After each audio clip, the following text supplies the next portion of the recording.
Hi guys, it's Mary. I am out driving and I stopped just to make this video because I meant to make one last night and I just had a ride cancel and it reminded me of what I wanted to tell you last night. And what it is if you are at a concert venue, a baseball game, a festival, any big gathering like that, before you go, make sure you know where Lyft and Uber can pick you up and where they can drop you off. Here's what happened last night. I went to pick people up in Chula Vista at, I think it's called Navy Federal Amphitheater. It's gone through a million names. I'm not really sure. It's a very nice outdoor amphitheater. However, it's kind of a one-way in, one-way out situation. There's not a lot of other stuff around it other than right next to it is the Sesame Street Water Park, which is owned by SeaWorld. And it has plenty of parking, but a lot of people now want to Lyft and Uber to these events so that they can go drunk or get drunk or whatever. Not my problem. So last night I went to pick up these people. And as I'm coming down the hill toward the amphitheater, I can see that the police and the parking control people have it blocked off where I cannot go to where I know the people are. The people are just basically right outside the gates of the amphitheater, the venue.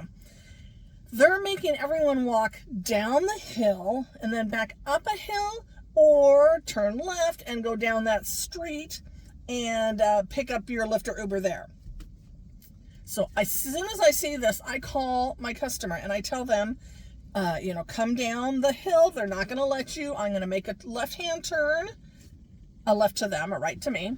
And as soon as I can safely, I'm going to stop. Now, I went and I stopped and I waited for them. They understood exactly what the instructions were. I waited about 5 minutes before I hit the arrive button.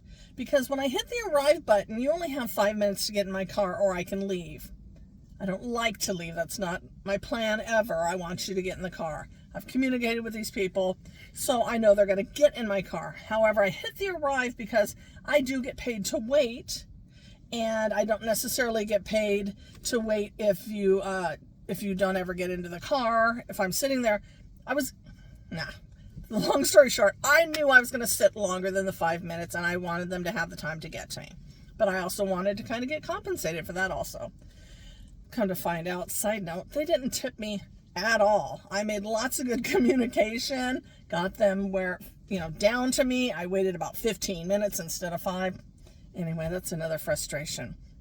But anyway, the long and short is, know where you have to go in order to be picked up by Lyft or Uber and get there before you call us. Also, if you see that there's a crowd of people, because like I said, they had to go down the hill and up the hill or down the hill and turn left. There were hundreds of people waiting for Lyft and Ubers. So take another 5 or 10 minute walk down the street and try to separate yourself from the crowd. Makes it easier for you to see me and me to see you. And it just makes everything run much smoother.